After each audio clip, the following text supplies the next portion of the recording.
الرحمن الرحیم، السلام علیکم، میں ہوں ہارون عباسی۔ ناظرین کرام، آج عوام نے تقدیر بدل دی ہے۔ عوام نے اپنی اس سوچ کو امپلیمنٹ کر دیا ہے پاکستان کی استحصالی قوتوں پر، اور پاکستان میں سامراج کے ٹکڑوں پر پڑنے والے لوگوں کو عوام نے جواب دے دیا ہے۔ میں بھی اپنا ووٹ تو دے آیا ہوں، اور یہ ووٹ میں نے جس کو بھی دیا ہے، اور میں آپ کو بڑے ہی اطمینان سے کہہ سکتا ہوں کہ میرا ضمیر مطمئن ہے۔ میں نے جس کو ووٹ ڈالا ہے میرا ضمیر مطمئن ہے، جس کو میں حق پہ سمجھتا ہوں میں نے اس کو ووٹ دیا ہے۔ یہ ہمارا ملک ہے، یہ ہمارے مطابق چلے گا۔ یہاں پر سامراج کے ٹکڑوں پر پڑنے والے لوگوں کے فیصلے ہم اپنے اوپر مسلط نہیں ہونے دیں گے، اور اپنی قوم کو کبھی بھی مایوس نہیں ہونے دیں گے۔ اس دن کا انتظار تھا، اور اس دن کی امید لگائے ہوئے ایک شخص جیل میں بیٹھا ہوا ہے،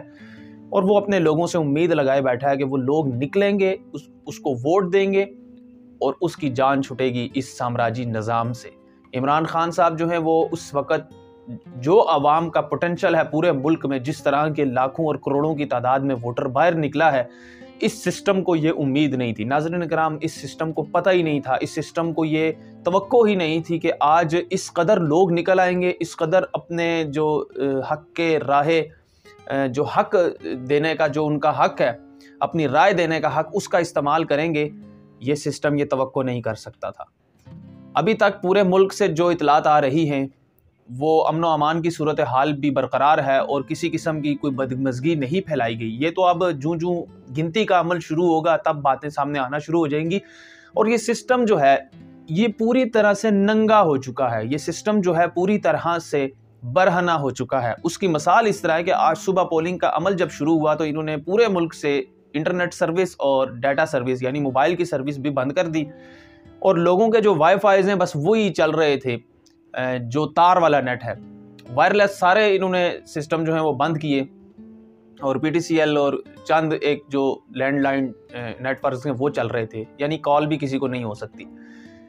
اور انہوں نے الیکشن والے دن پاکستان کی تاریخ میں پہلی دفعہ ہوا ہے کہ پورے ملک میں انہوں نے موبائل سروس بند کی ہے، اور یہ کیا کرنا چاہتے ہیں پتہ نہیں۔ لیکن جو پولنگ سٹیشنز کے باہر صورتحال ہے، کچھ پولنگ سٹیشنز ہیں اسلام آباد میں، یہاں پر خبریں آئی ہیں کہ ان کا جو عمل ہے وہ دیر سے شروع کیا گیا ہے، گھنٹہ 2 گھنٹے لیٹ ہوا۔ یہ ایک نارمل چیز ہے، وہ ہو جاتا ہے۔ اس کے بدلے میں شام کو 6 بجے اگر تک ٹائم ہے تو وہ 7 بجے تک یا 6:30 تک جتنے لوگ پولنگ سٹیشن کے باہر ہیں ان کو ووٹ تو ایٹ لیسٹ ڈالنا ہی ڈالنا ہے۔ اس میں 1 گھنٹہ آدھا گھنٹہ لیٹ ہو سکتا ہے، لیکن آج عمران خان کو پرامید، وہ اس قوم سے پرامید ہیں۔ عمران خان کو پیغام پہنچا دیا ہے کہ آپ کا ووٹر نکل آیا ہے، آپ کے لیے لوگ نکل آئے ہیں سڑکوں پر، اور لوگ اپنی ووٹ کی حفاظت بھی کر رہے ہیں۔ اور پولنگ سٹیشن کے باہر لوگوں کی بڑی تعداد جو ہے، میرے سامنے جتنی بھی ویڈیوز اور فوٹیجز آ سکی ہیں، کیونکہ انٹرنیٹ تو ہے نہیں ہے، تو جو مشکل سے کچھ سورس ہیں انہوں نے لوگوں نے بھیجی ہیں، اور وائی فائی کنیکٹ کر کے لوگوں نے پہنچائی ہیں ویڈیوز۔ اس میں لوگوں کی بڑی تعداد جو ہے وہ عمران خان کے حق میں پولنگ سٹیشنز کے باہر موجود ہے، اور بھاری نفری جو ہے وہ اس وقت لوگوں کی وہاں پر حفاظت کے لیے موجود ہے، اور یہ عمران خان کو بتا دیا گیا ہے، اور عمران خان پر امید ہیں، اور یہ سسٹم ہار چکا ہے۔ یہ جو سسٹم ہے پاکستان کا گلا سڑا غلیظ، جس سسٹم کے ساتھ ہم جڑے ہوئے ہیں اور ہم اس میں مار کھا رہے ہیں، وہ آج بری طرح سے ایکسپوز ہو چکا ہے۔ یہ پاکستانی قوم سے ہار چکا ہے۔ پاکستانی قوم کے ضمیر مطمئن ہے۔ پاکستانی جو ووٹر ہے، 4 کروڑ سے زائد یہ ووٹر عمران خان کے ساتھ آج کھڑا ہوا ہے۔ ٹوٹل 11 کروڑ بتائے جا رہے ہیں، 11 کروڑ لوگوں نے ووٹ ڈالنا ہے، لیکن عمران خان کا ہی ووٹر جو ہے صرف 4 کروڑ ہے۔ 2 کروڑ نیا ووٹر جو تھا، جو 80% عمران خان کے ساتھ کھڑا ہے، اور پچھلے سال عمران خان کے جو ووٹ تھے پچھلے الیکشن میں وہ تقریباً 1.25 کروڑ تھے۔ تو یہ جو 4 کروڑ لوگ ہیں، اور یہی عوام ہے، اور یہی وہ نوجوان نسل ہے جنہوں نے ملک کو سرو کرنا ہے پوری زندگی، اور آئندہ ملک 50-60 سال ان لوگوں کے حوالے ہے۔ ان لوگوں سے آپ نہیں ہار سکتے، آپ کو ہوش کے ناخن لینے پڑیں گے، آپ ان کے حوصلے نہیں پست کر سکتے۔ آپ اس شخص کو نہیں ہرا سکے جو شخص آج جیل میں بیٹھ کے بھی اس امید پہ اور اس آس پہ ہے کہ اس کے لوگ باہر نکلیں گے اور اس کو وہ آزاد کر کے لے جائیں گے۔ آپ ان لوگوں سے کیسے لڑیں گے؟ آپ ان لوگوں کو کیسے شکست دیں گے؟ ان کے حوصلے کبھی بھی پست نہیں ہو سکتے۔ عمران خان کے کینڈیڈیٹس کو بری طرح سے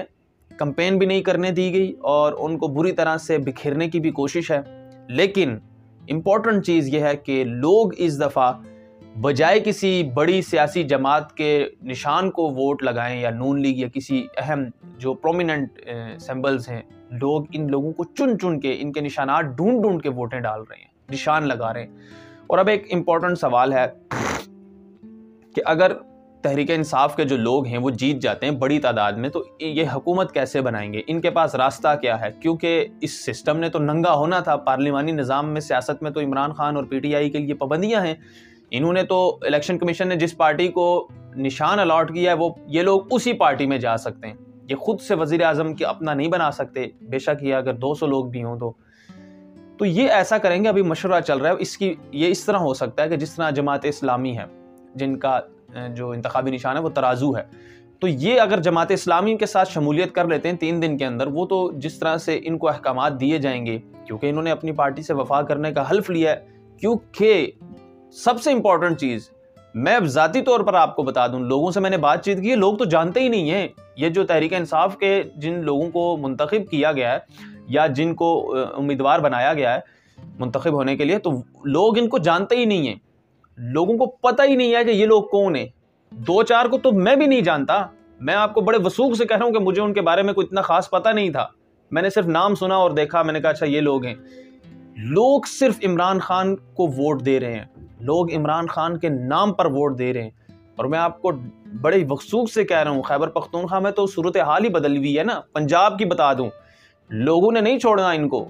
لوگ ان کو ووٹ دے رہے ہیں۔ اگر اس انسان کے لیے جو جیل میں ہے تو لوگ اس سے غداری کرنے پر یا اس کی بات نہ ماننے پر بھی ان سے اپنا حساب کر سکتے ہیں۔ یہ وہ دور چلا گیا ہے جب آپ بک جاتے تھے، اور ان سب لوگوں کو بھی پتہ ہے کہ جن کے نام پہ، جس انسان کے نام پہ انہوں نے ووٹ لیے ہیں، اتنی بڑی تعداد میں لوگوں نے ووٹ دیے، لوگ ان کو گھروں سے کھینچ کے گھسیٹیں گے۔ آپ یاد رکھیے گا، یہ دن آ جائے گا جب یہ لوگ اگر عمران خان سے غداری کرتے ہیں، کیونکہ یہ مجبور ہو چکے ہیں، یہ چاہتے ہوئے بھی غداری نہیں کر سکتے، انہوں نے لوگوں کو فیس کرنا ہے۔ اور لوگ جس طرح سے اشتعال انگیزی کرتے ہیں پھر غداروں کے ساتھ، کیونکہ غداروں کی یہی سزا ہے، غداروں کے ساتھ یہی ہونا چاہیے کہ پھر لوگ ان کو گھسیٹتے ہیں، کسی قسم کی بچاؤ کی صورتحال نہیں نظر آ سکتی۔ تو پھر یہ ہے کہ اس پالیسی کے مطابق یہ کسی سیاسی جماعت میں شمولیت کریں گے، اور اس سیاسی جماعت کا جو لیڈر ہے وہ وزیر اعظم بنے گا، اور اس کو کنٹرول جو ہے وہ پھر تحریک انصاف والے کریں گے، کیونکہ بہت سارے میجورٹی جو ممبر ہیں وہ ان کے ہوں گے، تو وہ اس طرح ہو سکتا ہے۔ تو ابھی ان کی مشاورت جاری ہے۔ اوورال اس گندے ترین نظام میں جو انسان لگتا ہے کہ جس کے ساتھ ان لوگوں کو شامل کر لیا جائے، مجھے تو ذاتی طور پر سراج الحق صاحب ہی لگتے ہیں کہ جماعت اسلامی میں ان کو شامل کر کے، تو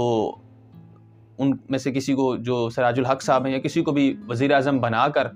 اور پیچھے سے یہ خود کنٹرول کریں اور سارے سسٹم کو ٹھیک کرنے کی کوشش کریں اور پاکستانیوں کے لیے آسانیاں پیدا کریں، کیونکہ اس کے علاوہ باقی سارے جو ہیں وہ اس گندے نظام کے گندے کیڑے ہی ہیں، وہ ثابت ہو چکے ہیں۔ تو جماعت اسلامی سے یہ امید کی جا سکتی ہے کہ ان کے ساتھ جو ہے وہ ہاتھ بڑھا کر اس ملک کو آگے لے کر جانے کی کوشش کی جا رہی ہے۔ اور دوسری طرف ابھی تک تو یہ صورتحال ہے، لیکن اگر انہوں نے دھاندلی کرنی ہے اور پاکستان کا جو سسٹم ہے وہ اگر نہیں کھڑا ہوا عوام کے ساتھ، تو پھر وہ جو مرضی کریں، اور وہ 2 سال سے جس طرح مرضی اس ملک میں کر رہے تھے وہ اسی کو پھر آگے کنٹینیو لے کے چلیں گے۔ لیکن آپ نے مایوس نہیں ہونا، ہم نے آپ کو مایوس بالکل بھی نہیں ہونے دینا، خود بھی مایوس نہیں ہونا اور آپ کو بھی نہیں کرنے دینا۔ اس مافیا سے لڑتے رہنا ہے، اس مافیا کا مقابلہ کرتے رہنا ہے، کرتے کرتے ایک دن آ جائے گا کہ یہ جنگ جیت پاکستانی قوم جیت جائے گی۔ اپنا بہت سارا خیال رکھیے گا، مجھے اجازت دیجیے گا، اللہ حافظ۔